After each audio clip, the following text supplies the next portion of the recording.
Iniciaremos entonces con el lenguaje como tal y aprenderemos un poquito sobre las variables y los tipos de datos que Kotlin maneja.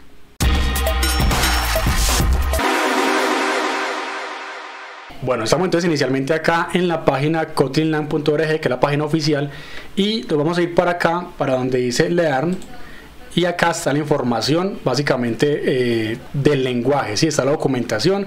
Acá podemos encontrar tutoriales, podemos encontrar guías, podemos encontrar básicamente la explicación puntual de lo que queremos hacer desde Kotlin, ¿listo? Y por acá, donde dice tipos básicos, vamos a ver que habla sobre los tipos básicos de datos que podemos manejar. Aquí se ve el tema de los números, entonces vamos a poder trabajar con byte, short, int, long. Y para el tema de decimales vamos a trabajar también con float y con double. Nos muestra el rango de elementos que puede almacenar. Entonces vemos que un byte tiene un tamaño de 8 bits y puede almacenar entre menos 128 y 127 como tal en dato numérico. ¿Listo? Short también iría de menos 32.768 hasta 32.767 y así sucesivamente, básicamente correspondiente a los mismos tipos de datos que manejamos en Java, solo que en Java esos son los datos primitivos, pero acá nos dicen que en Kotlin todo es tratado como si fuera un objeto. Entonces por eso aquí nosotros vamos a ver que el byte está en mayúscula, como si fuera esa clase wrapper que también manejamos en Java. ¿Listo? Adicionalmente nos dice también que nosotros vamos a poder trabajar con variables y con constantes dentro de lo que es el lenguaje. ¿Listo? Ya sabemos entonces que una variable es un elemento o un contenedor que va a permitir almacenar información, y esa información puede cambiar con el tiempo. Y una constante también es un contenedor, pero que cuando tiene un contenido adentro de él no va a volver a cambiar. Este concepto en Kotlin se asocia básicamente a las variables mutables y a las variables inmutables. Las mutables son las variables que cambian y las inmutables son las que no pueden mutar, las que no pueden cambiar, asociadas pues a las constantes, y lo vamos a conocer con la palabra reservada val y la palabra reservada var. ¿Listo? Entonces básicamente es como el concepto, y vuelvo y le repito, acá está la página oficial donde vamos a consultar esa información. También podemos irnos para aquí donde dice play y nos va a cargar el editor online donde vamos a trabajar, donde vamos a hacer las prácticas. ¿Listo? Acá se carga lo que teníamos en el video anterior con el nombre Cristian, y que imprime básicamente desde aquí: hola, su nombre es Cristian. Listo, podemos cerrar esto. Recuerden entonces que también pueden utilizar otros editores, puede ser esta, puede ser el mismo Android Studio, o si ustedes también quieren pueden descargarse Intel IDEA, que también viene configurado para que trabajemos con Kotlin. Listo, para esta práctica o para estos videos básicos del lenguaje, creo que no sería necesario, podemos trabajarlo directamente desde la página. Vamos a arrancar en esta función main. Como les mencioné, vamos a tener acá las variables mutables, que las conoceremos con la palabra reservada var, que serían como las variables mutables. Y con val vamos a tener las variables inmutables, que serían básicamente esas constantes. ¿Listo? Que después de haberlo inicializado no puede cambiar. Y como les mostré también, tenemos los diferentes tipos de datos, que serían bytes, shorts, ints, long para los datos numéricos enteros, y para los flotantes o los decimales serían floats y double. ¿Listo? Así vamos a manejar los datos numéricos completamente. Luego también para los de cadena de texto o los caracteres vamos a tener el tipo de dato char. Para los datos lógicos va a ser boolean, y también vamos a poder trabajar con el string para manejar cadenas de caracteres, y eso básicamente nos va a permitir procesar lo que son textos, números y datos lógicos. Listo, eso es como básico de cada lenguaje de programación. ¿Cómo lo vamos a construir? Entonces en Kotlin podemos crear variables con cualquiera de esas palabras reservadas. Yo le puedo decir var y le voy a dar el nombre de la variable. Entonces yo puedo decir var, digamos, número. Aquí vamos a seguir la convención de que las variables arrancan en minúscula, y si ya se va a componer de dos palabras o más, entonces la segunda palabra va a arrancar en mayúscula. Entonces yo puedo decir, por ejemplo, número entero, y le puedo decir dos puntos ints igual, y voy a asignarle, digamos, el número entero con el que va a trabajar. Entonces aquí ya tendría un número entero de tipo int, precisamente porque también podría tener otro número entero que sea, por ejemplo, un var número entero, que sea un byte, y yo obviamente le puedo asignar acá el tipo de dato igual, digamos que a 5. ¿Listo? Entonces ya saben que estos dos son enteros, pero el tamaño de uno es mucho más reducido que el tamaño del otro. ¿Listo? Para que no sea muy largo ese nombre de la variable, simplemente pongámosle acá número A y acá pongámosle número B.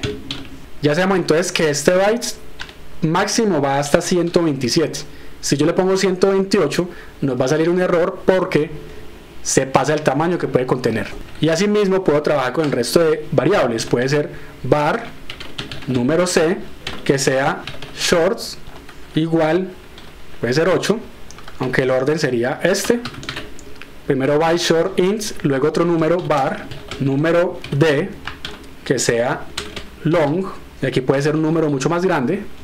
Y ahí estaríamos manejando los tipos de datos enteros. Ahora los decimales puede ser var número e, que sea floats, y yo le voy a asignar un valor que sea, por ejemplo, 2.5, y le voy a agregar la letra f para indicar que es floats. Y para double voy a decirle var número f, que sea de tipo double, igual a, puede ser también 2.5, pero ya no tengo que ponerle la letra que indique que es un decimal, y acá ya tengo todos los números decimales.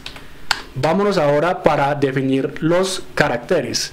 Entonces yo le voy a poner var carácter, dos puntos, le voy a poner char, y le diré que esto va a ser con apóstrofes a, y entonces ya tengo un carácter.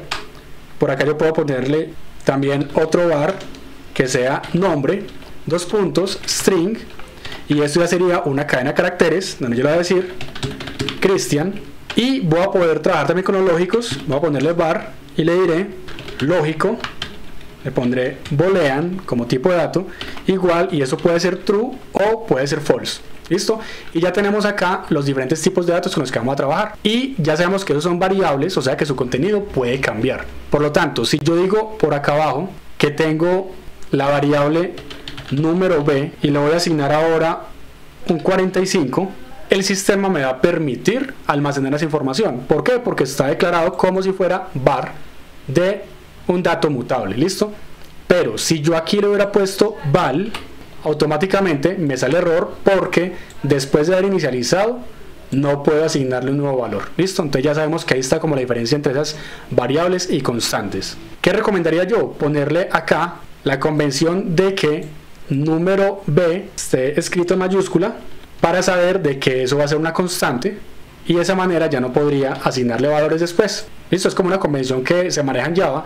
No he mirado totalmente las convenciones de Kotlin, pero creería que básicamente es la misma, y es una buena práctica para separar y poderlas identificar, aunque no vamos a encontrar con mucho código en el que no hacen esto, pero pues ya es, digamos, que una recomendación personal. Ahora, algo que también tenemos que tener en cuenta es que aquí no podemos hacerle casting normalmente como se venía haciendo en otros lenguajes de programación. Por ejemplo, si yo tengo una variable que sea var edad, que sea de tipo int, yo no puedo asignarle a esta variable edad, digamos, el contenido de número a. No puedo hacerlo directamente. Me va a marcar error, ya que este es un tipo de dato diferente a este tipo de dato que estoy marcando acá. Listo, no puedo hacer un casting como de pronto estamos acostumbrados. Lo que sí se puede hacer es teniendo en cuenta de que todos esos elementos son considerados objetos. Yo le puedo decir número a punto, y le puedo decir to, y le pongo ints, y de esa manera ya estaría convirtiendo número a, que es un 12, a un dato entero que se puede almacenar en edad. Entonces básicamente son los tipos de datos que podemos manejar acá, aunque también existe un concepto que se llama la inferencia de tipos. Y la inferencia de tipos, lo que me dice en Kotlin es que yo no estoy obligado tampoco a determinar cuál es el tipo de dato que va a asignársele a la variable. Aunque Kotlin también es fuertemente tipado, yo podría quitarle esos tipos de datos y automáticamente el lenguaje va a saber, basado en lo que se le está asignando, qué tipo de dato le va a asignar a la variable. Entonces es como si yo dijera esto. Yo puedo decir var código igual 45. Entonces él implícitamente va a saber que es un tipo de dato numérico entero, y ella sabrá si lo asigna como un byte, como un short, como un int o como un long. Si yo le pusiera en vez de esto, entre comillas, cdhh, ya estaré diciéndole que el código es esta palabra y es un texto, y él lo va a reconocer. Entonces a eso le llaman la inferencia de tipos, que no tengo necesidad de ponerle explícitamente cuál es el tipo que corresponde, similar a como se hace por ejemplo en JavaScript. Y por último podemos ver aquí que tenemos el mensaje, y yo puedo escribir acá el texto que quiero obviamente que demuestre y concatenar la información. Normalmente nosotros estamos acostumbrados a escribir un mensaje de la siguiente manera: le digo hola, su nombre es, dos puntos, y yo le pongo más y la variable nombre. Y si quisiera agregar la variable edad, podría decirle concatenando más, su edad es 2 puntos, y le concateno más la variable edad. Si ejecuto esto, automáticamente se va a reconocer y me va a mostrar que el nombre es Cristian y la edad es 12, porque tomé la variable edad que tengo acá y la variable nombre que tengo acá. Sin embargo, Kotlin nos brinda una facilidad mucho mayor al no tener que hacer esto, sino que escribirlo de la siguiente manera. Yo puedo escribir, hola, su nombre es, quitarle todo esto de acá y quitarle todo esto de acá para que el mensaje esté completo, y simplemente anteponerle al nombre de la variable el signo de pesos y a la variable edad el signo de pesos. Entonces esto que está aquí básicamente reemplaza esto que está acá, y si yo imprimo voy a ver que se presenta el mensaje duplicado, pero en ambos casos hizo la concatenación. Esta es la que venimos acostumbrados en muchos lenguajes, o en otros lenguajes también se pone, por ejemplo, punto para concatenar, o normalmente en lenguajes como Java se pone el más. Pero aquí simplemente con escribir esto ya estamos concatenando la información y el mensaje se va a presentar fácilmente. Adicional a esto, yo también puedo hacer sumatorias directamente desde acá.